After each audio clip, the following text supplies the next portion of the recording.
আমি দেশের জনগণ।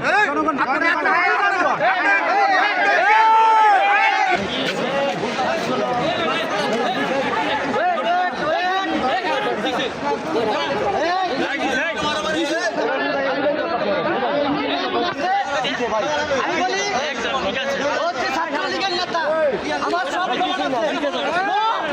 যদি কেউ ওকালতি করে ছাত্রলীগের ব্যাপারে আওয়ামী লীগের ব্যাপারে আমরা ছাত্র দল কখনোই আওয়ামী লীগকে প্রশ্রয় দিব না।